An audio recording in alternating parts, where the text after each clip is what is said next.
Take 12. You've got this. You got this. You got this. Be strong like Rachel. Xena Warrior Princess. Let's go. Hello, Anidorks.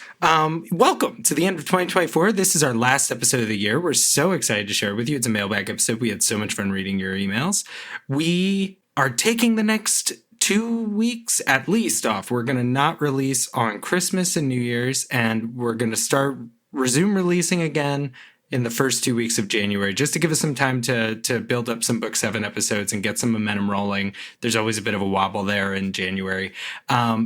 We also were talking off mic about what we're going to be doing in the Patreon, and we have planned recording more TV podcast episodes where we watch the Morphs TV show together, and then we do a little analysis of that, which is very fun. It's actually super relevant to Book 17, which we're coming up because we watched the episode that was based on Book 17 before reading Book 17, and now we're like, whoa, our minds are blown. Anyway, all that to say, thank you so much from the bottom of our hearts for all the support, for all the listening, for everything. We love doing this so much, and we look forward to spending 2025 with you. I think that's it. Denny, if you have anything? Strong like Rachel. Let's start the episode.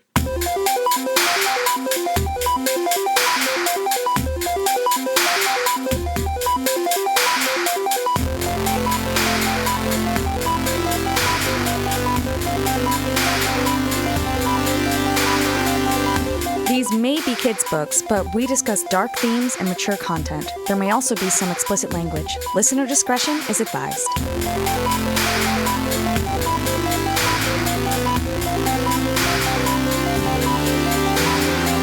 You guys want to do this now? Woo! Yeah. Hey, whoa, crazy. Whoa, crazy. Wow. Whoa. Anidorks, Anidorks. Wait, last logistical question. Do you guys have a way of reading these emails? Or I'm are you reading it them off the show? I'm reading them off your screen. And that works for you? Okay. Yeah. Because it's not in Comic Sans. No. All right. Hey, whoa. Hey, Anna Cool Kids. Oh, whoa, we're coming to you live straight out of this place. Oh, wait. We're the Anna Cool Kids, right? We're the Anna Cool Kids. That's true. Yeah. That's what they keep telling us. And we've made up a timer. We have 5 emails. I kind of want to do at the very end. I have 2 things I want to read for you guys from our YouTube. Okay. Just Comments? remind me. Yeah, just remind me because We got comments on our YouTube? they're a little unhinged. One of them YouTube I is think you guys unhinged. have heard, but it's just a little unhinged, and I want to so remind me of that. Oh, I remember the one. Yeah. The one, yeah. Okay, so here we go. We're gonna try and do these 5 emails. Does that sound good? And just cover. Okay. It's been a little bit. I think the last time we Yeah. did a mailbag episode was maybe this summer, or at least when we recorded it. And so we have emails about 14 and 15. Is that right? Yes, that's right. We're going As well a little as- bit back in time. As well as, I think, one email that is actually from beginning of book 60. Yes. Yeah. Our heaviest mailbag yet, I think. Is that right? The most emails I think that's close to true. It feels that way, but it's actually roughly the same size as last time, I think. I don't know. I haven't been printing them out, shredding them up, and I know. putting them on You a know, scale, and that's how you know how long they are. Like, that's the thing, is you just don't know unless you print them out. Yeah, and I also print out multiple copies of each of our emails so that the bag looks a little heavier than it actually. Yeah. I want it kind of It looking like, looks heavier, not feels heavier. no, because it's still paper. So, but Well, and here's it the looks thing: like you gotta Santa's- make sure that the double-sided print is off, because Oh my God. otherwise, things that are 2 pages are going to weigh so wobbly different than things that are 3 pages. yeah. It doesn't make any sense. You know, which is heavier, a kilogram of steel or a kilogram of feathers? That's the real question. It is the real question. Well, shall we, y'all? Shall we take a little venture through Let's do the warm cockles of our audience's heart? Do you know? So the subject of this first email we're going to read is doodle inspired by handfuls of Jake Guts. Jake Guts. Jake Wait, Guts. I gotta start the timer. Here we go. But up in the tab, all I see is doodle. And the reason I thought when I first looked at this was that wasn't. like they're planning a meeting? Like I thought it was a doodle poll. It's a doodle poll. Yes. Doodle poll inspired by handfuls of Jake guts. Who your- can make it to carry his intestines? Yeah, Who yeah, can yeah, pick yeah, up yeah. a leg? I could just stop by in the later evening, but I'm working until 5, and it's like, oh my god, that's so funny. I think doodle polls, they may actually be one of the greatest inventions of. They're pretty good. I go back and forth on them because sometimes they're not good. People have to answer them. I know, and they have to be honest. Yes, and Yes. I know that Chris is the one person who answers tentatively yes to sometimes, like the yellow option, where you're like, I might be able to do that, which is. I don't understand those people who do that. All the doodle polls you give me assume I'm not busy then. Like you're like, oh, surely Chris is free the next 3 weeks, and it's like, no, I'm booked. I got it down to a science. But yeah, It's like, if I'm done with this project, then yes, I'm available on that day, Yeah. but I might not be done yet. So. exactly. Also, the people who if it was once where they just put down one option or two options maybe, but the people who put two options down every single time, and like there's like 10, and everyone else is giving like 5 that they can make work. That also is Maybe very- those are the only 2 dates they can make. That is But they do it literally every why you do a time. doodle poll. That is literally why you do a doodle poll. Maybe they're doing it every time because they're Just still a because very you have busy no person. life. Yeah, just because you have no life. And I won't have you No. taking this and pointing this back on me while we're ignoring Sorry. the wonderful email from Kristen. Yeah, and we're on a timer. We are on a timer. I'm sorry. This You is the can email. bring this up at our couples therapy session, okay?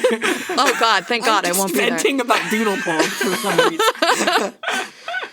So we got this amazing email. It is a first for the Anidorks. It is an Anidorks It is our first first. fan art. Our very first Yes. fan art. I guess you could say it's Animorphs fan art. It's an 'cause Animorphs of fan art. Animorphs, but And like, who knows? Maybe this person is like, I mean, with how good this art is, I would not be surprised if they were like, yo, I posted this on our Animorphs. And because we just can't be on our Animorphs for spoilers reasons. Yeah. But like, it's really good art. I love it this so is much. so great. It is an Animorphs fan art, but what is the most Anidorks thing? I mean, it's the toilets, right? That's the most Anidorks thing. it's the I toilets. think It's it's the the toilets, toilets, or yeah. do we think it's all the lovingly rendered poop on Cassie's shoes? Because What are you talking about? They're just brown shoes. Are you no, look at kidding all the me? white bird poop.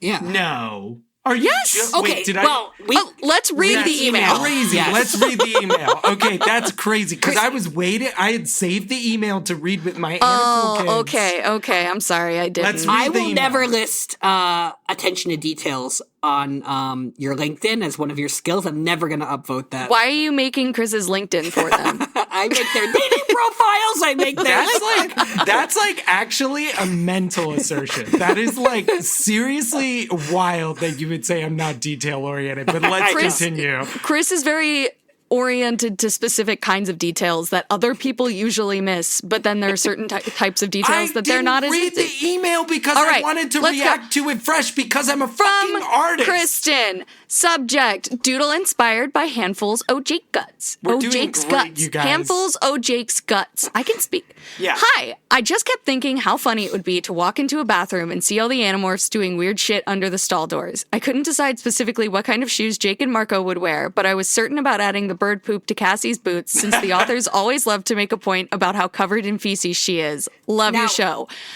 I love you, that's Kristen. amazing. Her Yeah, shoes thank are you. covered in feces. Yes, just her Yes. shoes. Not... Their boots, actually, I can't believe you didn't notice that detail.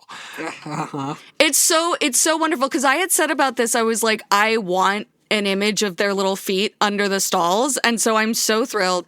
And we have incredible. Tobias sitting as a hawk on top of Rachel's stall. They're clothed. Pooping onto Rachel. Pooping onto Rachel. presumably, Right. Rachel's got cute little red shoes. Next to her is Cassie with these beat up work boots with bird poop on them. I thought they were Next Chuck to- Taylors. I'm sorry. Go on. Next to that, so they said they couldn't decide for Jake and Marco. So Are it's these boat shoes Oh, on Jake? that's definitely Marco. these look preppy. That's Oh, no. definitely Marco. That's Jake. No, that's Jake. That's Jake. You don't think Jake's sneakers? I think No, Marco's Jake the wears one wearing, like, skateboarding the shoes. lower That's what I flats. think. No, Jake. So Those aren't skateboarding shoes. The darker skin is on the Nikes. So I think they're Nikes? All right. I'll take attention to detail off my LinkedIn. It's fine. And you can add lying to mine. There's a swoosh, but then I think those are like boat shoes. Those are like what's that brand? Vineyard Vines doesn't make shoes, but what are the shoes that everybody who wears Vineyard Vines wears? I assume that Axe is wearing horseshoes. Sperry? Right? Sperry? Are they called Sperry's? Sperry's, yes. They look kind of like Sperry's, which gives me like a little bit rich kid vibes, which I could see for Jake. He gives a little preppy vibes. You know what I mean? But he's Wheaties preppy, I think. He's sports preppy, but also I think it's a valid pick. Obviously, I don't. Yeah, we're not critiquing. Yeah. We're not sneakerheads. We don't know a lot, but then we have little Axe's in like the larger stall, and Axe's tail is coming over the top with his blade. So I love it so much because it also brings me back to someday all horses will be blue. Yeah, and it's just like it's great because his rump is on the right side of the toilet. Like the tail's on the toilet side, which means maybe he was given a little poop before. Maybe he does know how to use toilets. Yeah. I also, you know what? I think when I look at that tail could do some damage. Some wicked real damage. Yeah, wicked. It's a weapon. It's a fucking weapon. I love the stall doors. I love the like mixture of green and brown. It just feels very authentic to me about public restrooms. Oh yeah, like, it just feels really. I feel like I've been in this bathroom. Yeah. Yeah. No, this is excellent. Thank you so much, Kristen. So good. Better. If you're, I want to put this on the Twitter. I would like to share this on Twitter. If you send it to us and you don't want it shared, let me know that going forward. But if you send it to us, I might put it on the Twitter. So. That's fine. Are we on Blue Sky? No, don't bring it up. Okay. Well, I will announce it on the Twitter where everyone will be when we do. I didn't have time. I'm a very busy person. I can meet literally on Wednesday between the hours of 1 p.m. and 3 a.m. All right, next email. This is from Dragon Trainer. Hey, love your podcast. I've been following ever since it popped up in the Animorphs podcast directory. What? Yes, shout out. That's a huge point for Eddie. Eddie's the one who got us on. I did? Wow. You were like, I found this directory. Let's do it. And I think we just sent him an email right then. Yeah, they were very helpful, and it's a really great resource if you want more Animorphs podcasts. Thanks to you guys, I had One Day Younger stuck in my head for a long time. I was working on that earlier today. Yes, you were? Yeah. Other than as spies, how useful would you consider the Chi to be in spite of their inability to fight? Pima-Light Crystal aside, do you think there are other ways for them to be useful? It's always been my headcanon that the Chi have been scrubbing footage of the Animorphs morphing in public places. Oh, I love that. Or in places where there should be security cameras. In Book 10, when they were introduced, Eric seems to have already known about the Animorphs and what they've been doing. Anyways, keep up the good work. Dragon Trainer. This makes a lot of sense. And even if they didn't explicitly say it, like that feels like my new headcanon because like it takes so many problems off the board. And they did say, we'll try to help in our way. We're trying to help in our way. And they're extremely advanced computers, essentially. Yeah. So the idea that this is how they would be helping makes so much sense to me. They do seem like they'd be... Other than spies, though, what would they be useful as? Because they're very good at, obviously, like, recording the information into, like, recon and spy work. Incredible motivators. That's what I remember. Yeah. You could use their strength for any non-violent thing, so carrying things. Yes. You could use their elevators to hide loading screens in video games. Yes. Like, you just get into the elevator and you wait for a while. And maybe, also those, like, narrow crevices that you have to like kind of maneuver yourself through, like in God of War. Yeah. How many Chi are there on Earth? Do we know that? Because they did not give us a good sense. Have a good I thought, having played Astrobot this year, as you collect the robots in that game, there's a hub area where you go back to, and after you have like 100, the robots will like stack up on top of each other. It could be a lot. And then you climb the robots and you can reach places you haven't been before. And then when you get 150, they robot can, ladder. Yes. Yeah. They could, or they could throw you to hard to reach places. And then they it's catch like a you. Metroidvania. Yeah. Yeah. It's like, the Animorphs can't get into the Eggs Tower because they haven't collected enough robots to get to the 9th story. Yeah.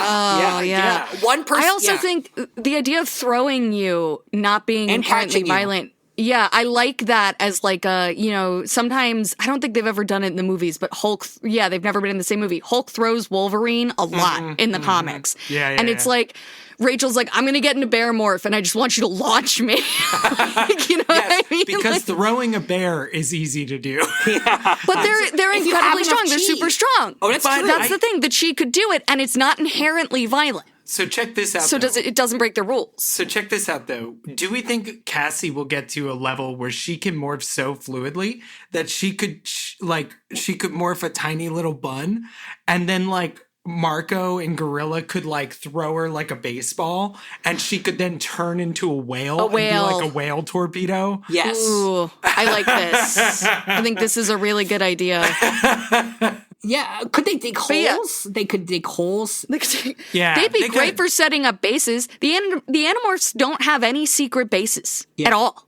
It's true. Why? In fact, we They have just have Cassie's barn. and the woods Right. That's not behind a it. secret base. It's not. It's not. It's actually- And the yeah, Chi it's- could be digging this entire time. Like for 6 books now, they could have been digging. They could have made them a base. Yeah. Or imagine a nice entrance in Cassie's barn. That would have been cool. That's true. Yeah. Yeah. Or they could be taking things to the Hork-Bajir for all we know. They know about the Hork-Bajir, which I still don't understand how they know about. So they could be helping. The 2 free ones? Yeah, they could be helping Ket Halpak and Halpak. We do Drahami. need the Chi have a traumatic backstory.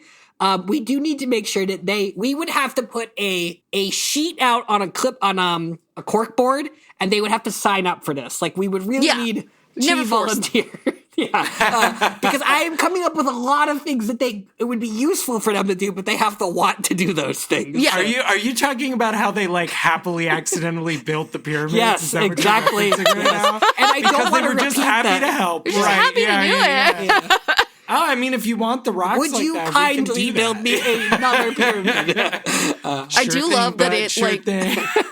Pyramids we've explained, but I feel like Stonehenge we still haven't. That was the one that like we needed someone to be like, hey, how did they build Stonehenge? Although, as Chris helpfully pointed out to me on Thanksgiving, there was apparently a technique on Easter Island that involved just wiggling them slowly across large distances with the Easter Island heads. But yeah, and it's like things people who work with ropes and cultures that are very rope oriented apparently knew. But like they were like, how did they move these statues across the island without a freaking backhoe like claw machine or something like that? And the answer is like you just stand it up and weebles wobble, but they don't fall down. Yeah, You you just sort of, wiggle it. like wiggle it the whole way across the island. That's how I carry lots of things, honestly. Oh yeah, It destroys the Exactly. floor. Yeah. there was something once that was like they were like, we don't know what this is, and they took it to like cultures that still work with like whales. Yeah, And they were like, that's oh, awesome. yeah, that's for breaking down whale bones. That's, Oh, nice. That's the only purpose that it has. The Dishonored games where like whale oil is like the main. Yeah, form of and they were energy. just like, yeah, we've literally never been able to invent anything that's better than the tool they had 10,000 years ago to do this exact same thing. That's what it is. We still use them. Like, Well, thank you. Just going back to the tunnels. and he cannot get over these. The Chi could have built suck tunnels. Yes. Yeah, they're not suck tunnels, so I don't know why we're talking about them. But go ahead. Do you remember in Pete and Pete? There's like an image Vaguely. where the Yeah, two I brothers remember this. develop Yep. a tunnel system in their backyard, and I Yep. always wanted it. And they string Christmas lights through them, and I think Yep. that she should do that. I think that would be. That reminds me of weren't there kids who were just like they just dug during Recess on Recess, the animated show. There was like, they called them like the diggers. And it was like when you needed something done, they would like that's dig true. you a tunnel. Yeah, There's like, so yeah. like, that's like a kid's show classic. Yeah. I feel like is like did that secret at- tunnel. Yes, The circle Secret school, tunnel. at the circle school, we dug a big hole. And it was a really, really big hole. It was like somebody's graduating project. Yeah. They were like, I want to dig the biggest hole that I can. And then it got deep enough where, like, we realized if it had caved in, a kid could have died. So we were like, all right, we're done. We gotta stop this. We're going to switch it from a hole to more of a pit. Yeah. Yeah, broad pit. We have a new email, a fresh one, coming straight off the presses. We got a new one from Rosray regarding the shindification of Marco. Yes, one of my favorite titles. It's a great title. Yeah. We got an aw, thanks for the shout out. Was just about to post about Tobias in book 3, but Miranda got there first. Smiley face. I don't remember what I said, but the water getting on the. Oh, yes. On Tobias? I think that maybe. I don't know. Doesn't matter. Yeah. Chris, I don't think the worry about self-identity you espoused is just you. I know I've definitely been there before. Ex-evangelical transgender apostate here. Hi. And as a middle school teacher, I see 12 and 13-year-olds struggling with that kind of question daily. I hope you don't feel isolated in this. No, Purple heart. Thank you. Thank you for the purple heart. As for the dolphin not being sedated while acquired, that's an ongoing thing in the series. There's just like a 10% chance that any given creature won't be sedated, and you have to deal with them being dangerous still. Fun little wiggle room for the authors to create tension where they need. Nice. I want to do, once we're done, we should do like a data. Analysis. Yeah, we should figure out how many it is. 10% sounds pretty close to right, because we're on book 16 and it's happened once. Once, yeah. So, Oh, Chris. if it happens again in the next 5 books. Why me again? Oh, Chris, you have little faith in Kay's ability to bring things back 15 plus books after they're introduced. Hey, we're only on book 16, so it's new to us. Yeah. And then is that like a little winky emoji? Also, it's a little small on my screen. Also, if I wasn't a little shit, what would we have to do a podcast about? What came back after 15 books? Do we remember? Everything. No, I think they're talking about this coming back. The Probably stuff like this, but also like they're talking about the animals not being calm during a morph later in the series. Thank you. Yeah, Thank you. I thought something happened in like book 1 and then it came back after 15 books. Hey, what the fuck, and the titular shinjification. The series does a lot with physical and mental trauma and the mental scars left in their wake. K.A. very much doesn't shy away from the horrors of this war the kids have found themselves in, instead turning it into a core theme of the series, and I love her for it. I'm really excited for the distant future when you can read her letter to fans. I think, I'm excited for that. Why distant? Many books. Yeah, but that's like next year, right? So yeah. It all depends on how you measure time. I measure it in books. Yeah. Exactly 1 week passes every time I read an Animorphs book. It's a hell of a week. I was talking to someone earlier today, and they were like, well, what are you 3 going to do next? And I was like, next? What do you mean next? Like the next book? We have so many books left. And she said, well, like your next thing after you finish with Animorphs. So I was like, do you understand that we are on book 17? We're about to start 17, yes, of a 53 book series. 54 main books with side books. Side books. Mm-hmm. Like, I think we'll get done in at least 3 years, right? Like, 3 years is possible. We have figured out a good process. So we're working on our whole first thing with this podcast, because we just wanted to do it, and we did there were 2 runs at this podcast before this exact formulation. We tried a couple different things, and then we hit this formula. We brought Miranda in too, because Eddie we discovered we were broken without Miranda. So we were just scraping through specific childhood experiences. Yeah. I was I'm glad that we had this tender moment, Ed, but I don't know if we should. I don't know that we should publish this. Yeah. Also, Miranda showed up. I think we had an agenda for our first meeting with Miranda. We did. I don't know that I've ever made another agenda, but I did make the first one. It was very, very good. I kind of inspired me. I discovered agendas because of that, and now I think I make them. So, and some I don't know, Miranda and I had done even a podcast before this about Stephen Sondheim. True. And that was a whole part of the prep. So I guess my point we is just messed around. We were like, what if we just made a podcast to see what it's like to make a podcast? And that did a lot to and I would say the first 2 or 3 books were very much finding our footing, but then. And I would say scoping 64 books, it's not easy. It's and I think everybody else who did it, smarter than us, they were like, you know what? 1 episode per book. We're going to just do it that way. And we're we have way too many feelings for that. But those people, they were even smarter than us because they did that during the pandemic. Most of, there were 6 series that did their run while we were all indoors. We've been trying to have lives. I don't even know what the fuck we're doing. Isn't that kind of our selling point? Lots of smart people have made Animorphs podcasts. Yeah, but what about 3 dumb people? Yeah, exactly. Yeah. Animorphs for dummies. Nice. That's a freaking Anidorks for dummies is the title of our probably a much better podcast description. Like, we've needed a tagline for a long time. Yeah, I think Animorphs for Dummies should go in the bio yesterday. That's really good. Yeah. It should be Animorphs for Dummies, we mean us. Yeah. Because we're the dummies here. All right, Rosray closes it out. Rosray, always Thank great y'all to hear for from the you. okay. Thank you so much. Oh, what were you going to say? You want to do it? Rosray closes it out with thank y'all for the show. It's always a lovely treat in my week. Rosray, she, her, and they, them. Thank you so much, Rosray. Thank you, Rosray. You are a treat in our whenever we hear from you. Can I say my goal? I'm pretty sure both of you have received shout-outs in Rosray emails, and I think my new goal in life is yours is coming in. You definitely got one. Yeah, I think so. Yeah. Not from, but I remember you got a shout out in one of the reviews that was just like, thank you, Eddie, for sometimes not knowing what Chris and Miranda are talking about and making them explain it. The dumbest of the dummies. That's what. No, I think you're the only one with your head on your shoulders.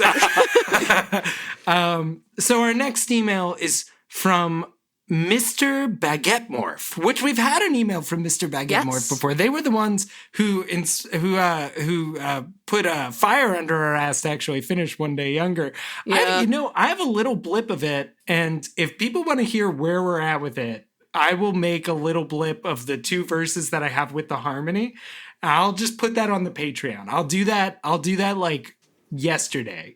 By the time they're hearing this, it'll have been yesterday. But just like, and I had yeah. Miranda and I had while you were joining and exiting the call repeatedly, Chris not being booted, we had a little conversation about that, like something that I feel like we could do with the musical that I'm surprised we haven't talked about before. That's exciting. Epic. Do you want to read this one, Chris? Sure, I'll read this one. So this is email number 4. Okay. Dear Anidorks, thank you as always for your podcast. Oh, smothered in love, the heart thing. A little violet, smothered in love. I don't know. That's nice. Your episodes on Book 15 where the Animorphs investigate Visser 1's underwater base are the best. Woo! Whoa. Wow. High praise. You found a great balance between analysis, humor, and sharing personal insights. Wow! We did it! And it's all because of the timer, you guys. Unfortunately, Mr. Baguette Morph, we may have immediately gone downhill after that. No, we'll find the balance again. No, I'm just kidding. I'm kidding. Yeah. We slipped up one episode. That was episodes. When we went into the underwater base episode. So I remember before we started recording, we said, why don't we try 1/3 analysis, 1/3 humor, 1/3 sharing personal insights. Mm-hmm. And then we get 12 minutes of chapter. I'm glad to hear that came through. Yes, I'm glad. Yes. Okay. This may be helped by the fact that Marco is the narrator of the book, and he's a character who blends humor, psychology, and tactical thinking particularly well. I think you're actually right about that, because Jake is less that when you're reading it. Some details of the book remain a bit goofy, extremely goofy. I added that, sorry. Like the glass submarine, which I fucking love as well, and I'm glad you're hitting it. That way they can see in all directions. Yeah, which kind of reminds me of Wonder Woman's invisible jet. That was our intrepid writer. Good point. That aside, I enjoy Marco's moments of introspection. Well, isn't that what a glass submarine really symbolizes? The ability to look within. True. Interestingly, he references the time when he was cut in half by a shark and has been afraid of them ever since. Marco is indeed a character split in 2. Oh, nicely Very true. done. Nicely done. You got the job. as he is dual in many ways. The little boy traumatized by his mother's disappearance coexists with the one who cracks jokes and acts like he doesn't care about anything. He also leads a double life as both a middle schooler and a resistance fighter. He wants to protect his father, but he also has to take care of a man weighed down by depression. At first, Marco sees becoming a shark as an escape, an easy solution. Whoa. Wow. It's been Yeah. But the shark's instincts are particularly strong, and part of him fears that this new duality, human-animal, might result in the loss of his empathy. He does have that struggle, Taking it further, it's worth noting that Marco is fighting the Yeerks, who themselves are a form of dual beings, normal people controlled by a parasite. I think the Yeerks, in the Animorphs series, symbolize what teenagers fear they might become. Whoa! Sheeple, wake up, sheeple! Yeah. No, that's legit, though. Yeah, that's real. Yeah. I mean, I fear it every day. Same. This fear manifests differently for each of the Animorphs. For Cassie, the Yeerk represents a threat to nature. For Jake, that threat is embodied in his estrangement from Tom. For Rachel, as you've already pointed out in book 2, the only book we got right, there is a strong, I added that, sorry. There's a strong connection between the controllers she encounters and the patriarchy. Yes. Hell yeah. Yeah. We've let go of that thread a little bit, but my God. It hasn't come up Did again. we let go? Yeah.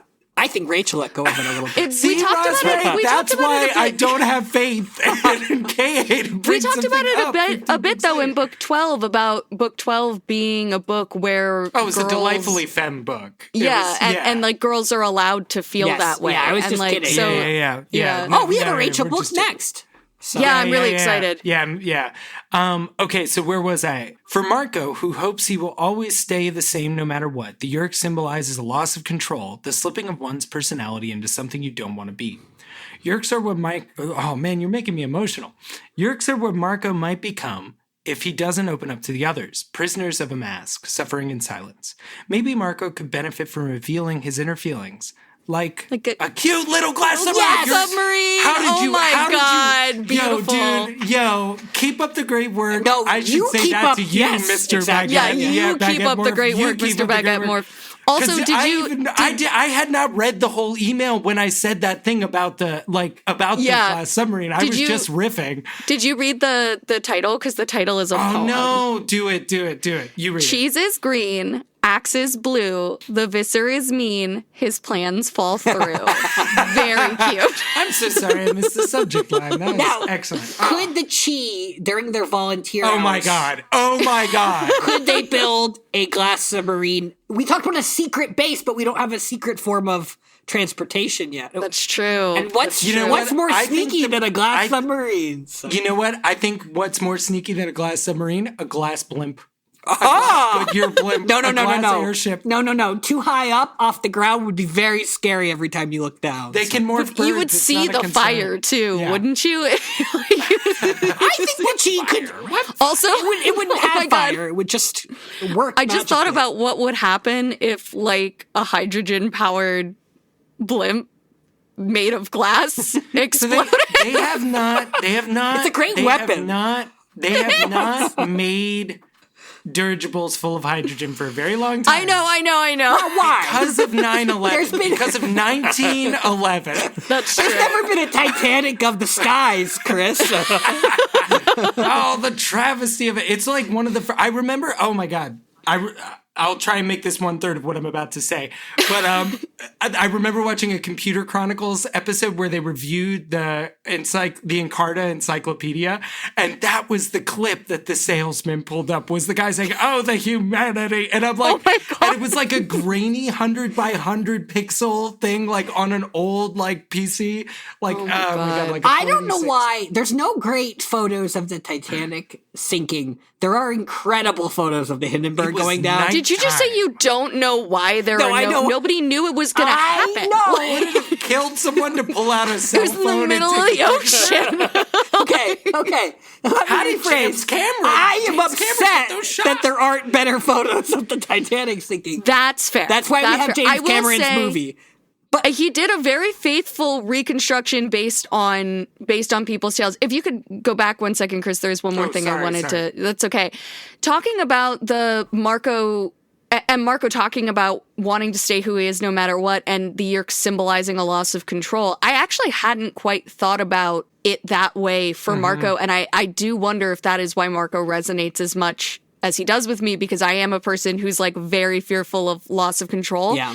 And I also am a person who, despite changing much over my lifetime, I'm told, like, I feel an internal consistency through my thread of person. Like, I don't feel that I'm like, sure, some of my opinions have changed as I got older, got wiser, things like that. But I feel like I've been the same person the whole time.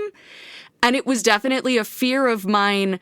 And yet also almost a hope, like at times when I was like really like had bad anxiety, things like that. So it was like almost a negative that it didn't turn out to be true in some ways, but it's more of a positive. It's like you think there's going to be some moment where you turn into a grown-up. Mm-hmm. And so like teenagers are very much on the side and like this age, 12, 13-year-olds think they're going to turn into high schoolers, and that's sort of a grown-up.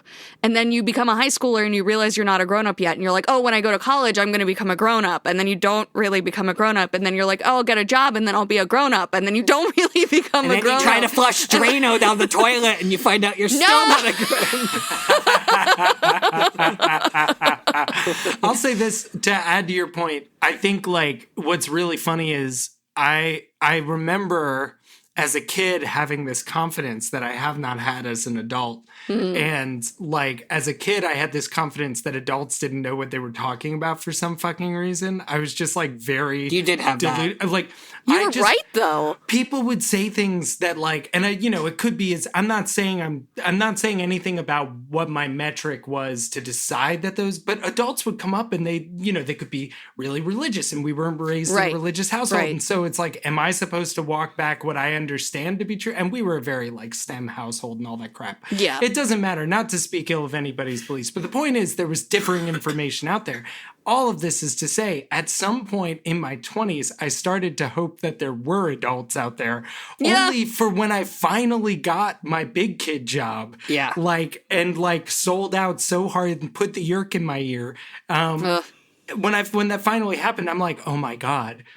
It's like, and I'm not like, these are people older than me. There are people my age, probably people younger than me too. I just haven't asked. But like, nobody is an adult. Like, the world is just made up of people doing their best, and it's crazy. And the thing that feels most angering is I feel like there were adults in my life as a child who lied about that. But as a kid, they believed you needed to feel like the adults knew what was going on. So they lied to you. And sometimes they know what's going on. But... Hey. It's just like, I got set up for this idea that I was going to hit a certain age and finally have like a handle on things. And that is just, it turns out not really how it works. It does remind me of a really poignant This American Life episode where Ira Glass talks about how there's an age you reach. Oh, dude, that episode is so beautiful. I know. Where you go through life with always there are people that are older than you that you can at least imagine, you can at least like trick yourself into thinking that they are at an age where they really know what they're talking about, or at least you could rely on them, like they have more experience than you. And then there's an age where those people start to die and you no longer have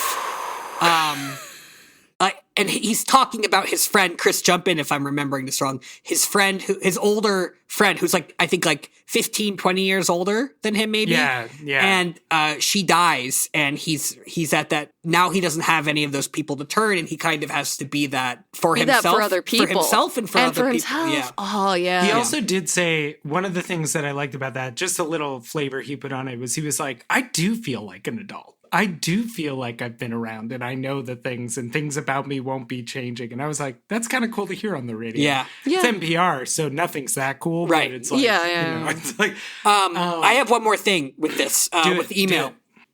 I hadn't thought about, so the idea of controllers and Yeerks representing a fear of adulthood is really interesting. The thing I've thought about more, and I think we've talked about more, is how there's kind of a duality, I feel like, with the Yeerks and the risk of being infested and becoming a controller, and the kids morphing into animals and losing control to like the animal impulses. And that stood out to me as a fear of puberty, I feel like, and like urges and animal urges and your body reacting in weird ways. And the idea that is one fear in these books. It's one threat in these books, which is kind of like it's not like reaching in the other direction, but it is kind of like a kid thing. Like it's like this more chaotic thing, whereas it's like the risk of losing control in one, like in a chaotic kind of way, whereas the other risk is losing control you'll be highly controlled. Something else will be, like you'll turn into a puppet to a Yeerk. Yeah. You won't be you anymore. Yeah. And you won't be you anymore. Yeah. Yeah. There's two different manifestations of not being you anymore. It's what I feel like when Miranda was teeing up and you just it's like all full circle. Nice big whack. Because it is just like, what am I?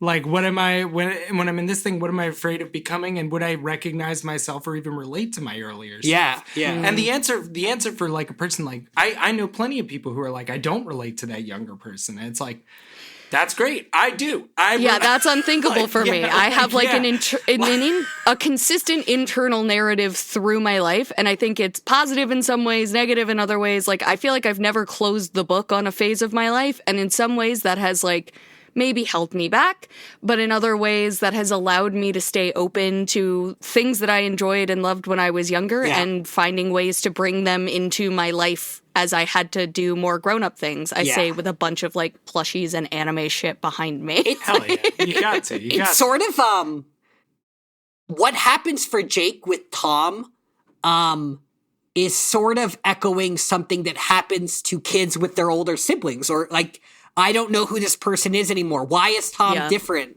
What do you mean Tom quit the basketball team? Like, I mean, they even... Sorry, I didn't mean to cut you off. Yeah, well, and also, Marco's dad changed as well. He's grieving the loss of his mom. He became depressed, and who has this person become? He's not a controller, and he's not turning into an animal, but he's also become unrecognizable. He's not the person that Marco thought he was. And I'm seeing that suddenly as something that's echoed across. Yeah, no, this was a really well drawn out email. Yeah. With Tom, they even explicitly sort of drew that sort of, I mean, I think of like the Bambi, there's a sequence as the second part of Bambi sort of begins after they've grown up, where they call it, it's like you get Twitter pated when you meet a mate of your species, and you get all, and like one by one it happens to them, and first it's Flower, and then it's Thumper, and then Bambi finally meets, but they're like, I'm not gonna get like that, am I? No. And like they even sort of make a reference to that in the first book, where Jake and Tom's dad assumes it's a girl's thing. Like assumes it's a dating thing. How they're all gonna get yerked. That's the thing. No, the girls are yerking. There's cute girls at the sharing who are going to yerk you. That's exactly how Tom gets yerked too, isn't he? He's interested for a girl. Yeah. Yerked for a girl. We're not joking, Eddie. We're laughing, but this isn't a joke. But let's stop talking about straight people. So, no, I'm just kidding. I'll get yerked by a girl too. Like, yeah, exactly. In 2024, there would have been an extra revelation where Jake found out that Tom got yerked for a boy. Nice. Excellent email. Yes, thank you, Mr. Baguette Morph. I'm gonna move us to the next one, just because this next one is one of our longest listening writing people. This is the heaviest piece of mail in the mailbag. Yeah, in fact, we sent this to Jonathan Goldstein, but Heavyweight got canceled. We thought he'd have a better shot at this than we would. Did Heavyweight get canceled? Yeah, dude. Like 2 years ago. Wow. Sorry, I'm an asshole. I don't even know what it is. It's a really nice podcast. I don't either. It's the new This American Life that... no, it's not. It got canceled. It's the old This American Life. It's the old new This American Life. It's the old new This American Life. All right, here we go, you guys. Do we just want to trade off on paragraphs, or do you just want to tap out? Can I start with this one? Yeah, you should start with it. Yeah, I bet you there's an Eddie Collins. Hey There, Anna Cool Kids is an entire paragraph, right? Yeah. So Miranda, you get it started, and I'm just kidding. Hey there, Anna Cool Kids. I had planned on sending an email to discuss book 14 on its own, but found I ultimately didn't have enough to say to really fill an email. Even though I'm someone who quite enjoys that book, and I'm so glad you had fun with it as well. There are plenty in the fandom who actively dislike it. It is often one of the books listed among those that should be skipped or taken out of the series entirely. Despite not having too much to say about it, I definitely don't agree with that viewpoint. The book is very, very silly, but it also has some genuinely endearing character interactions. I enjoy the Rachel and Cassie friendship moments, like how determined Rachel is to get someone to compliment Cassie. Yeah. And that, in turn, leads into the really funny and endearing bit where Marco goes overboard with the compliments because Rachel paid him to. There's also the sweet moment where Jake says that Cassie always looks great even though he doesn't notice her new outfit.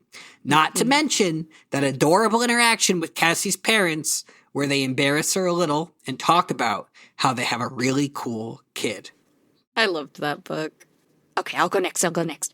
Plus, there's so much else I really enjoyed.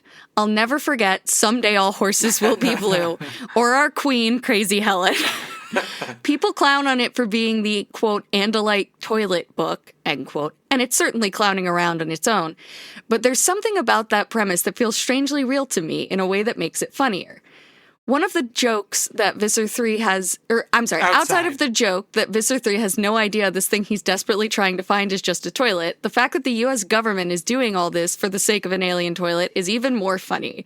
Because, of course, that's what would happen if we actually got our hands on a part of an alien spacecraft. It wouldn't be an actual ship or a weapon, but the waste disposal. Yep. Somehow, that just feels so accurate to me. But ultimately, that's about all I have to say about Book 14. It's a fun one, but not one that leaves me with a whole lot to discuss personally. Book 15 is another matter. There's a lot to talk about with this one. You haven't mentioned it specifically yet, but here's something I find very interesting to consider. The Lyrans are banned from the Andalite homeworld. Axe says it's because of keeping secrets about technology, and that certainly makes sense as an aspect of their Ciro's kindness law. But we heard about something in the Andalite Chronicles, something Alaran had been involved in before he was a disgraced prince. The quantum virus being used on the Hork-Bajir homeworld. Ah! Yeah. A thing Elfangor had been led to believe was a lie made up by the Yeerks. How much of keeping Lyrans away from the home planet is about keeping their secrets directly from the general Andalite populace? Yeah. A coincidence, I'm sure. Well, it's a good thing you think it's a coincidence. Yes. Yeah, nothing because to that. I'm inclined to agree with you. Yeah. Eddie, Now, Chris, keep reading about this coincidence. But I want to jump in here. When you read a coincidence, I'm sure, I wasn't so sure that that's how CJ meant that. I don't think our listeners have been told what irony is because as a part of our Ciro's kindness, we haven't explained irony because it's kind of hard to explain. You might not. Your culture might not be developed. Yeah. It's right. Actually, we're really doing you a service by not. But I'm sure explaining it. I'm sure it's just a coincidence. Yes, yeah. I think what CJ just described that we never brought up, that's the kind of thing you get on those other Animorphs podcasts. Where smart people talk about it. Dude, we might have gotten it if the Andalite Chronicles hadn't killed us. Yes. Like, it was just like, by the time we were finishing that book, I didn't even want... It's a good point. Oh no, this was in. I think we also like brushed past it a little bit when it happened in book 15, where we were like, it's like Axe is like, oh yeah, so they don't get Andalite secrets, and I'm like, sure, buddy. Like, that's what it's about. Yeah. That's more Andalite propaganda. It would have required a desire to critically think about the Andalite Chronicles, which I spent 8 months of my life in. Yeah. I was in the hospital while some of that was being released. Because of the didn't know. Yeah. It was so weird to be listening to podcasts from before I was in the hospital. Yeah. Popcorn Eddie. I'm so happy to hear how much you've come to like Jake. I think he gets left behind in character discussions sometimes, but I love him as much as the others. I feel like my favorite changes depending on whose POV I'm in. At heart, he's a really sweet kid. And he's trying to keep everyone moving forward in a never-ending, terrible situation. I think that's something that's always been there. Things like how Jake stepped in when Tobias was being bullied come to mind, but has been shown more and more as the series goes on, as he is also forced more and more into making terrible and violent choices, which is what we want from Jake. That's me saying that. More violence! Yes!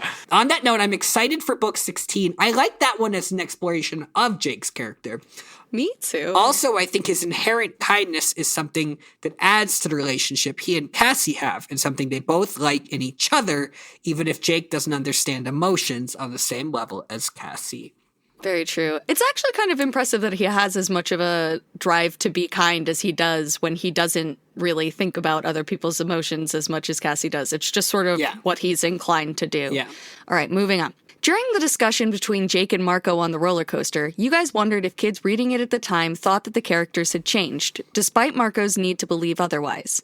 I initially started reading the series when I was 8 to 9 years old, though I only had access to some of them and didn't read the full series until I sought it out online as a teenager.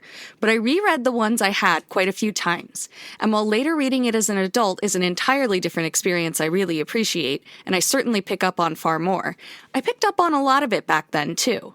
There are so many times I remember being moved by moments in the book and thinking about the questions it and its characters ask. They were some of the things that drew me back to the series again and again because of how it made me feel. And that was, quite literally, all of the emotions. There are few series that hit such a spectrum of emotions so consistently, laughing in one part and being moved to tears a few pages later. Marco books in particular are good for that, and of course his humor as a coping mechanism takes on even more meaning after this book. I'm glad to hear that. Like I said, I think the books do believe in their readers, and I'm glad that they did it, and I'm glad to hear that kids reading it. No, that skepticism was more me not remembering what it's like to be 8. Yeah. And that also makes me think that the emotional pivoting that happens in the book also reminds me of when we were talking about how you can have Jake rampaging as a rhino and not hurting anyone, or at least that's how it seems, and then get Visser 3 sucking the Yeerks out of people's brains. If that's what happens. Not Visser 3. Sorry. Visser 3. It's twins. They're twins. It's very easy to confuse them when they're standing right next to each other. One is a human, one is an Andalite, but I'm so confused because you seem to have remembered the last scene of book 16 so fantastically, and Visser 3 was not in that book. There. Not there. He had another acting gig that book, so they actually specifically wrote an episode he didn't have to be in, and they got someone who looked a lot like Visser 3. That's why Finestra's so jealous, actually, is that Visser 3 gets all the good acting roles. Wait. Yeah, he was doing the Hunger Games at the time. Was that the first book where we didn't have, I know I'm sidetracking us, where we didn't have Visser 3? Where we were missing the Visser? At the end? Mr. the Visser? Because he's managed to show up in most of the books. That we should come back to that. We should come back to that. That actually sounds right to me. Does sound right. I would, that sounds right. Well spotted. I like how we continually see that Visser 1 and Visser 3 handle things very differently. Visser 1 may threaten to kill underlings, but clearly doesn't do it on a regular basis the way V3 does. Oh, yeah. I'd imagine she kills her underlings just often enough for them to know such threats aren't empty. But not so often that they become outright afraid of even delivering her bad news because it might get them decapitated. That's right. You can't be all carrot, no stick, but the stick has to be there. And hiring people takes time, and getting them trained and up to speed. Find the right people. You want to manage up. We made that joke back in some of our first episodes. It also demonstrates the different ways in which the characters are dangerous to our kids. One jumps to violence whenever possible and has an arsenal of morphs to back it up, and the other is far more careful and intelligent, but no less ruthless. A truly remarkable arsenal of morphs. True. Unending, unceasing. Seemingly. It seems fine. Yeah. It seems fine. And we know he doesn't get out much. Like, he's been on Earth for a while, and he's gotten almost no morphs here. But, the 20 minutes before he came to before he came to Earth. Welcome to Orf. But in those 20 minutes, he was just palming every creature he saw. Yeah. And yet he's never done an Earth morph except humans. That's what I'm saying. Do we think in Visser Chronicles it's just going to be Visser's, palming animals? Well, do we think it's going to be his road trip to get all these morphs? It must be. It must be like a buddy cop thing. Like, it's Alaran and his Yeerk being like, ooh, let's go get this one together. Popcorn Eddie. Then, of course, the personal connection Visser 1 has to Marco adds interesting and heartbreaking dimensions to the story. I, too, always feel broken after a scene where Marco pretends to be a controller and speaks with Visser 1. Marco's poor mom is trapped, wailing, as V1 describes, thinking that her son suffers the same fate as she does. Not only that, but if you think about it, that probably means that she thinks her husband must be a controller by now, too. He's just so Yeerkable. That's my aside. If Marco has been taken, it makes sense that she would assume that her whole family has been lost to the Yeerks. Considering that we know she tried desperately to warn her husband against associating with the military to keep the Yeerks away from him/Marco, it feels even more devastating that she's left this way. Sorry to break your hearts all over again by talking about it. Yeah, dude. Except I'm not really sorry, haha. Yeah, she did everything she could to keep her family safe from the Yeerks, including accepting, what came to her, and she now believes it didn't work, and she's out there, man. Yeah. The only thing that can keep us safe from these books is just we should stop reading them because they're going to keep getting sad. That's true. I actually feel like they're about to take a turn and get lean more into book 14. Be silly. Direction. Yeah, they're going to be. I think we got a silly run of books coming up. We're owed a silly run of books. Yes, that's why everyone says this is their favorite run of books that we're in right now. Because they're just so silly. Mm-hmm. Speaking of heartbreaking and silly, speaking of heartbreaking, that's basically all that's left for us with the rest of this book, huh? Heartbreak with a bit of hope. I really love the choice to have the rest of the team learn Marco's secret this early on in the series. I feel like a lesser one would have kept that going as long as possible, even if it didn't make sense. In reality, it was a truth that could only stay hidden for so long, and the way it all plays out here is very well done. Marco admitting to it all in a moment of desperate emotion, but also so quickly being able to find a smart reason to not kill Visser 1. This last section of the book also has some really good Rachel moments, too. She saves Axe in a very badass way, she does, and she has some great exchanges with Marco. The friendship has a very different feeling to others because it is often antagonistic. Some of it is playful, but not all of it, as Marco clearly does get on Rachel's nerves. Part of it, I imagine, is also that Marco kind of picks on Tobias, even if he does it much less now. But they also just have kind of clashing personalities.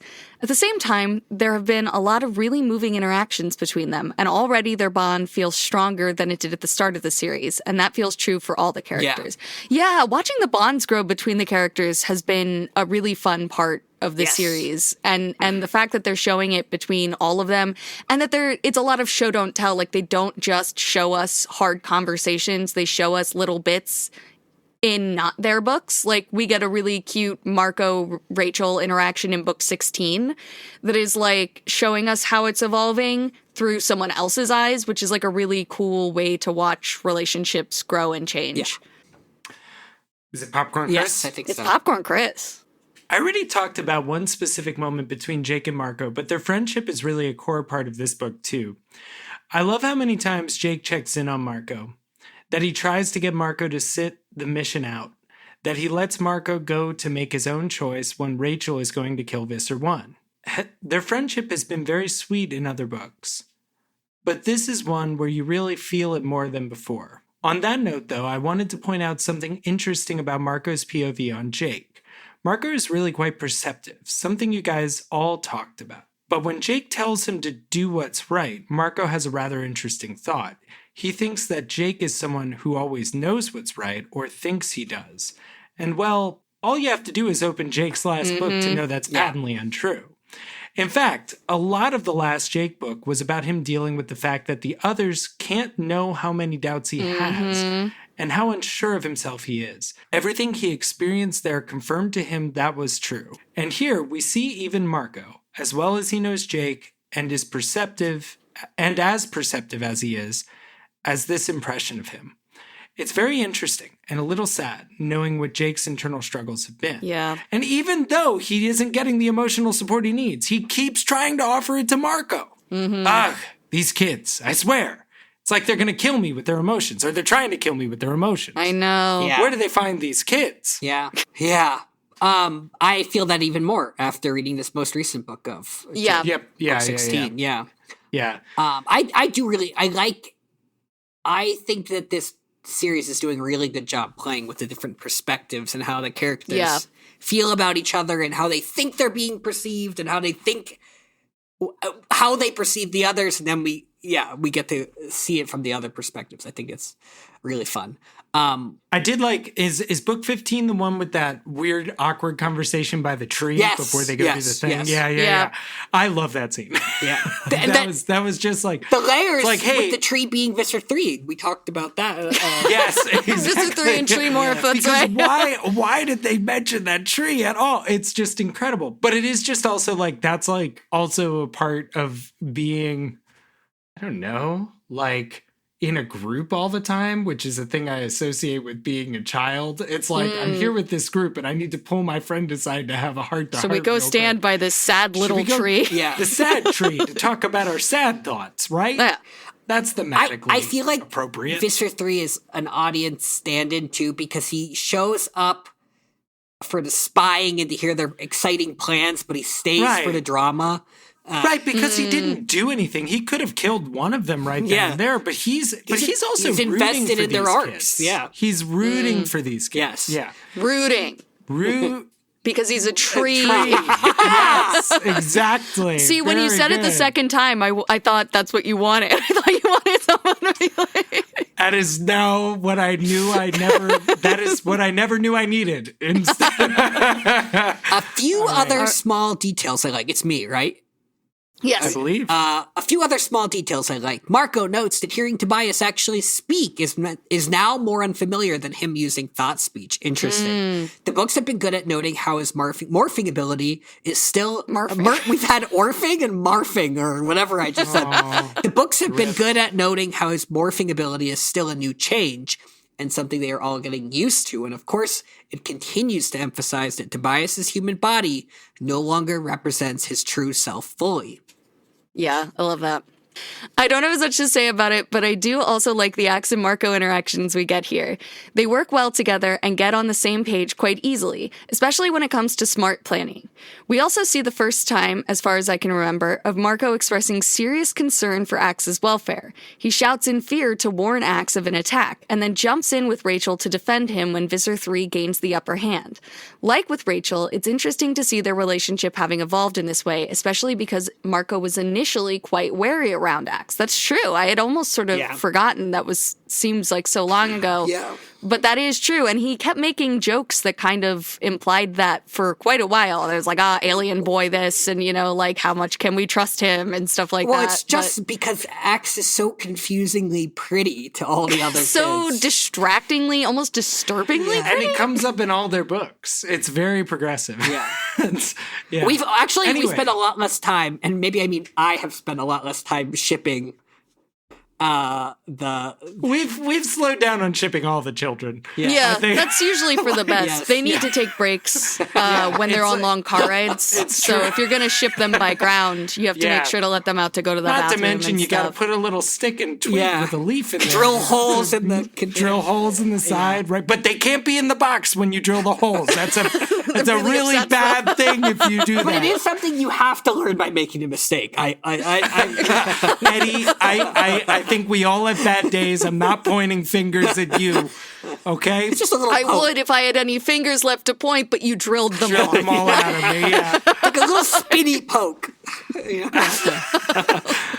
Anyway, the last bit of the book is incredibly emotional. Yeah. Marco, left unsure of his mom's fate, but choosing to believe that there is still hope, combined with the revelation that it was his mom who taught him to look for the humor in life. Oh, the irony. Our listeners would never understand that. Oh, man. It's just a big stab directly to the heart. As of writing, you are still putting out episodes for book 15, and I'm not sure all you've discussed, but here are a few questions. Anyway. Yes. All right. A big stab directly to the heart, just like when we were drilling the holes. These 5 questions. Exactly. Right, exactly. Number 1. All right, let's be cordial about this. Let's be reasonable. Okay. All right. Number 1. Assuming she is alive, what do you think will happen with Visser 1 in the future? Do you think Marco will be able to save his mother? Yes. I think so. I think she's one of the people who's going to get saved. And I think she'll be leading another mission the next time we see her. I think we're going to run into her sort of much like we did here, although it might be on a much grander scale. I don't know. No, I was going to say, but I think it's going to be a similar sort of, we walk into a Yeerk operation expecting it to be a regular Yeerk operation and Visser 1's there again.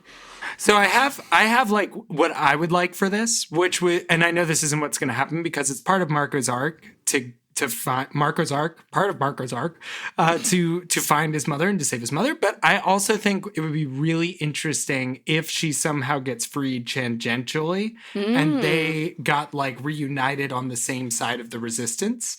Ooh, that'd be cool. That feels like a very, like TV show 2020. Yes, you're right. She would become like a resistance leader.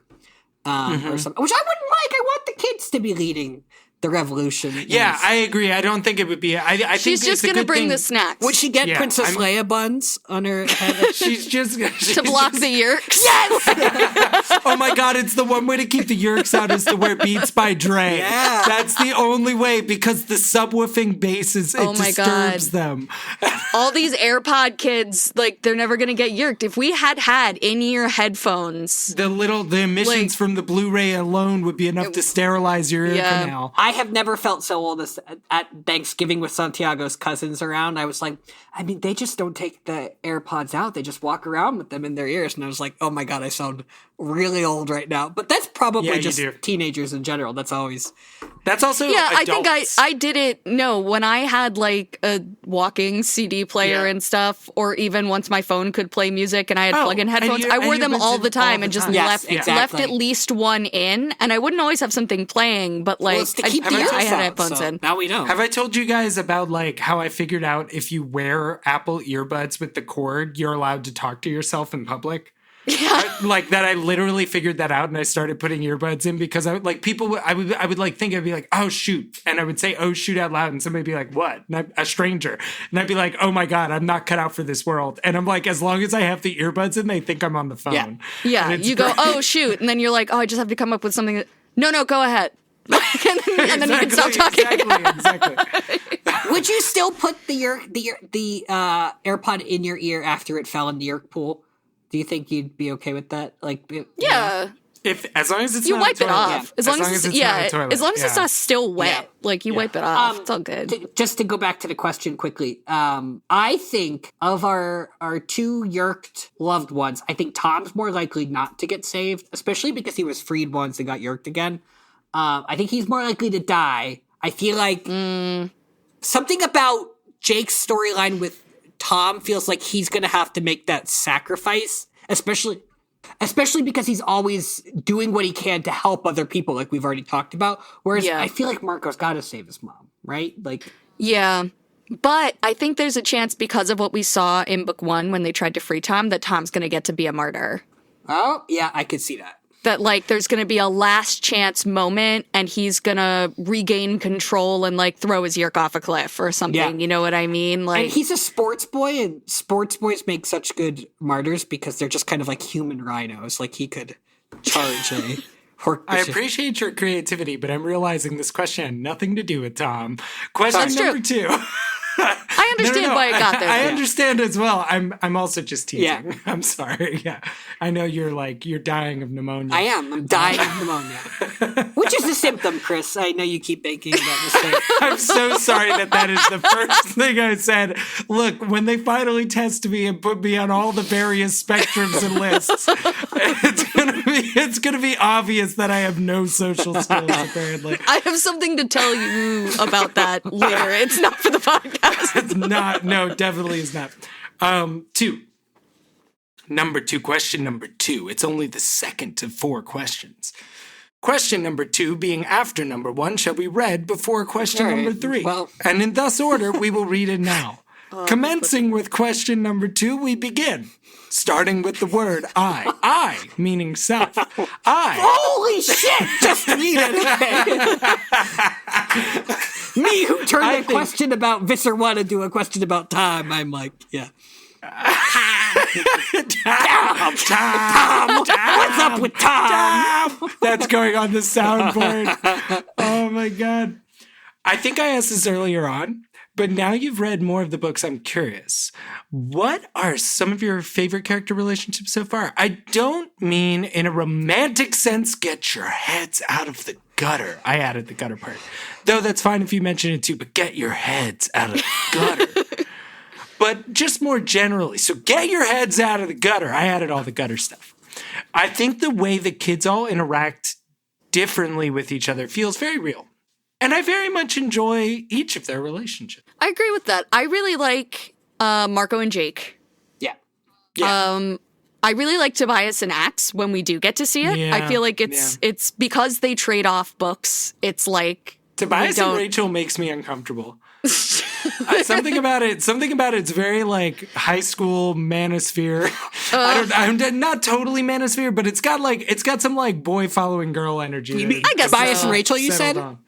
Yeah, I think that will develop now that we've got Thomas. Thomas.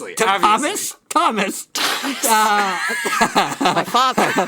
Tobias can be a human again. I feel like it'll be, that'll help with their interactions. Totally. Yeah. No. And I think it's more just like the energy of the end of book 13 felt very teen drama, kind of like John Hughesy or something. Yeah. I don't know.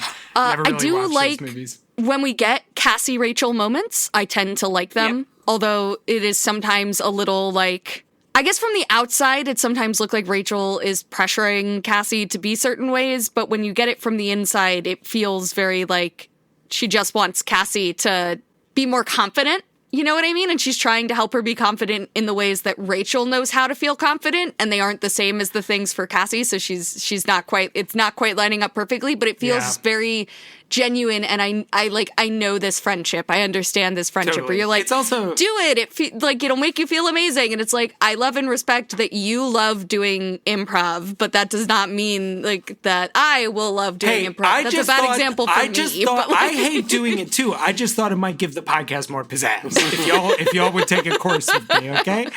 But no, people actually just do that too. Like people, when they have a thing that works for them, want to tell other people. Like I do, you know me. Because you're like, it helped me so much. Oh my God. If it would help you, I'd really love it if you did it. And sometimes you got to learn that it's like the other person's that like, I really appreciate that you want a good thing for me, but I need you to stop asking me to wear like dresses if I'm not comfortable wearing dresses. Miranda, I just need you to wear the dresses because I'm in the dress too, and otherwise people will know which is which and they'll shoot me instead of you. Okay? This is all about my escape from Alcatraz, okay? Well, if you bought more dresses with Pokemon on them like I have, this would be easier. I'm not made of Pokeballs here. I can't just afford to get... No, anyway. I really appreciate the uncle-nephew dynamic between Axe and Tobias. It reminds me of my own relationship with my uncles. In that we didn't know we were uncle and nephew for the first 3 dates. Similar in age. Yeah, exactly. The first 3 dates, that's the actual joke. That's amazing. When I dated my uncle. That's not the joke. I also, we were just talking about this, I do really like Marco and Axe. I think that's really fun. It's kind of like an odd couple pairing. Yeah. And I enjoyed, we're just listing all of them, aren't we? Yeah, it's unfortunately, it's all of them. What I want more of, I do want more of Rachel and Cassie. I do want more Marco and Cassie because that one's been interesting in the little glimpses we've had. Yeah. Especially our leaves in the pool conversation. Oh my God, my heart. I think about those dead, dried up leaves in that swimming pool and how in the apartment complex. A cold, like the first autumn breeze came in and just stirred them. And you just know, in that letter that we heard about from K.A. Applegate to the reader, it's all about she's the leaves. She's going to say, it's all about it came to me first as an image of dead leaves in an empty swimming pool. The whole series was born out of that. And if we had read them as tea leaves, we'd know that by now. Okay, we should move on to question. Now that we've seen the Chi again, it was very funny how insistent you all were that they wouldn't show up for ages. Ha ha. Yeah, we did believe that. We don't make fun of you when you are wrong. And you haven't been wrong yet. Yes. Having God. read the series already, CJ, you have a little bit of an advantage over us. No. I'm just teasing. Keep teasing us, please. Yeah, it's great. We love it. Are there other things from previous books that you're expecting / hoping to see again, aside from wanting the return of crazy Helen and Eileen, of course? She's there. Talk about the relationship I want more of. Yes. Like, Crazy Helen and Eileen. I want to hear about them moving to Western Mass, opening up a dog therapy place. Yes. For hers and just living their best fucking life. Yeah. I want to be in the middle seat of that U-Haul on the way to Western Mass. Here's what I... Go ahead, Miranda. Oh, sorry. Here's what I actually want more of, believe it or not. I want to return to Chapman. I want to know what's going on with Chapman. I miss Chapman a lot. I want to know what the fuck is going on with Principal Chapman. Is he just not important anymore? Did he get, after the governor fuck up, is he just like not cool? So actually, famously, he got canceled after the Andalite Chronicles for his problematic views on everything, on Vietnam and PTSD. And so they asked him to take some time away from the project, and he released a YouTube apology right after book 16. So we should be seeing more. Chapman. Yes, yeah. And Melissa too, because like we talked about Gump being the child of like a Yeerk person, and it's like we've already got a child of a Yeerk person we could be checking in with, and we just haven't talked to Melissa with the dead eyes for like 12 books. Yeah, even with his difficult situation, Gump's eyes were nowhere near as dead as Melissa's. They didn't even comment on it. Full of life. Well, yeah. I just selected the intro for the last episode of book 16, and it was gumping it up. Was the cold open for that. So fucking funny. I'm playing with something that's going to make for terrible audio. I'm sorry. I've been rattling it on the table. Love it's that okay. for us. We know you just got your ADHD diagnosis. Eddie's getting all the diagnoses. Did you know that's a symptom, actually? Hypochondria.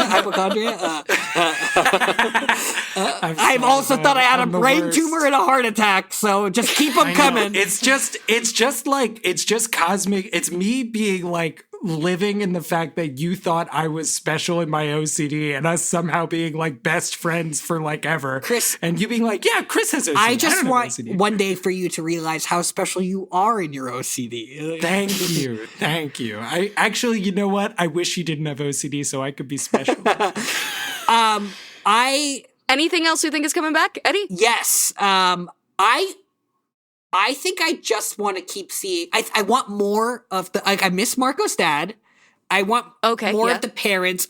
This isn't really an answer to this, but I'd like to get to know Jake's dad better, because I feel like he's the parent we've seen the least of. You don't want more chunks of Darlene. You know who I want is I want the woman.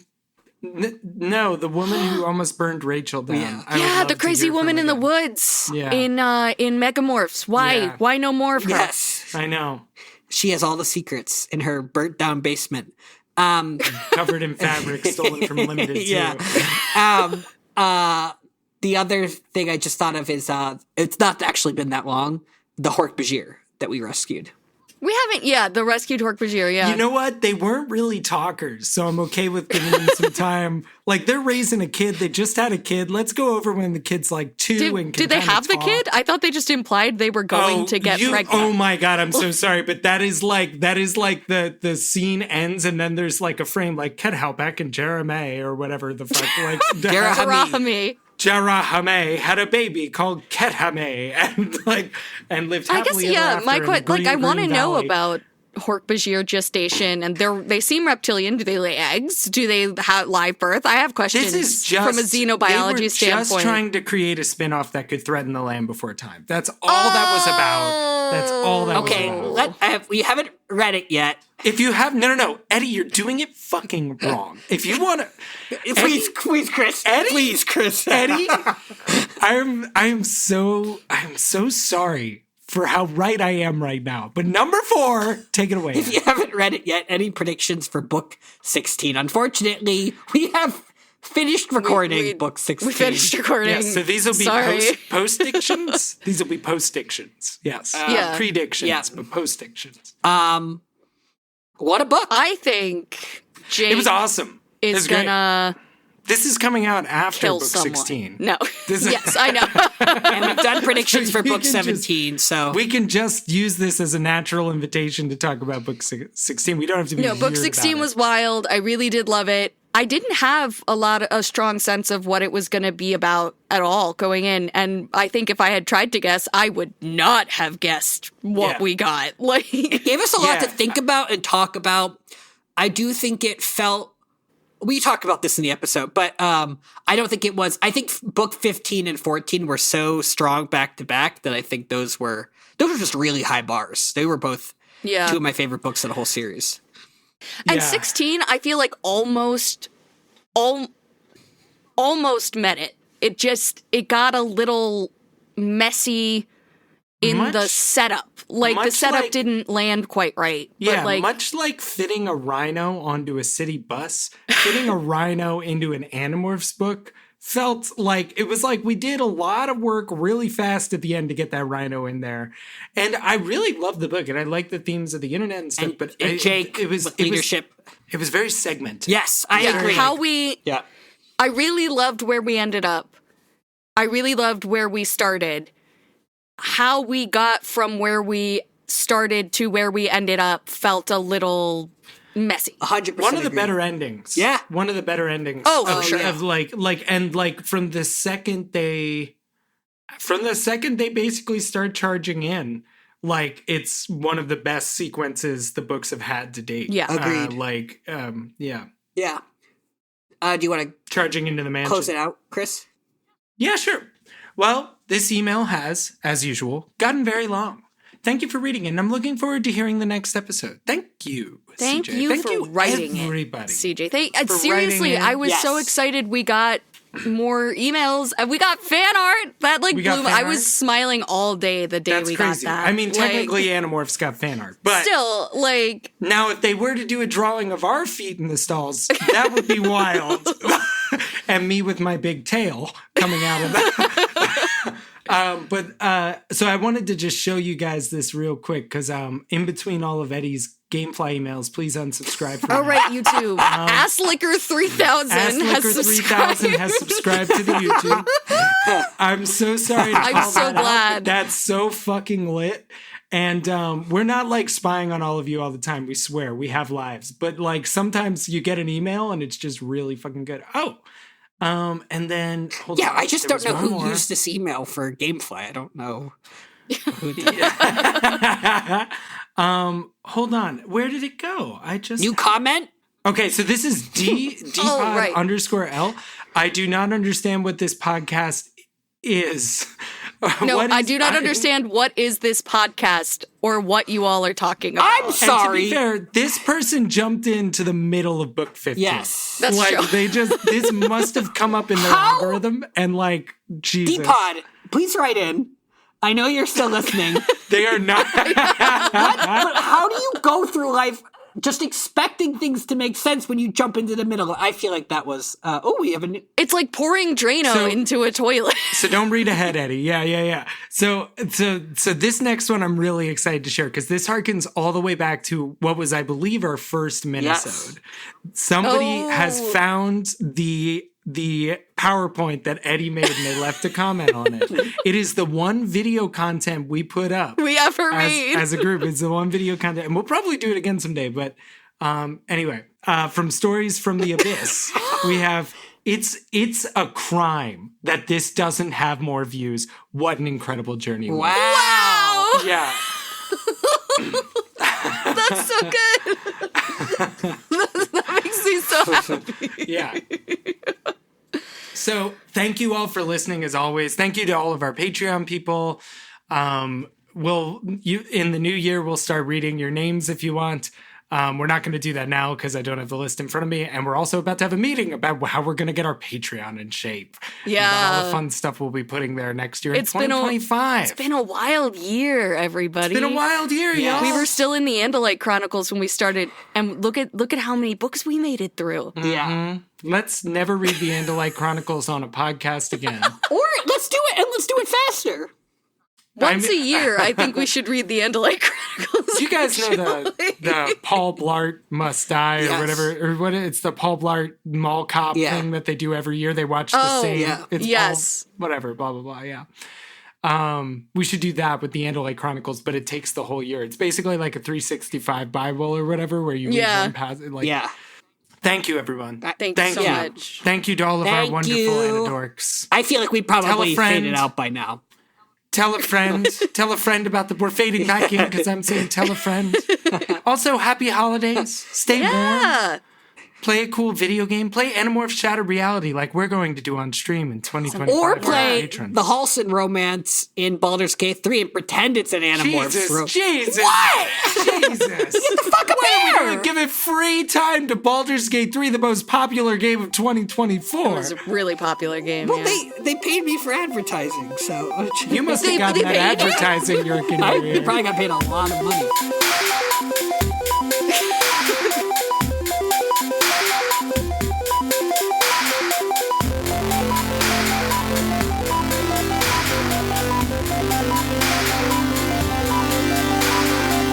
Thanks for listening to Anidorks.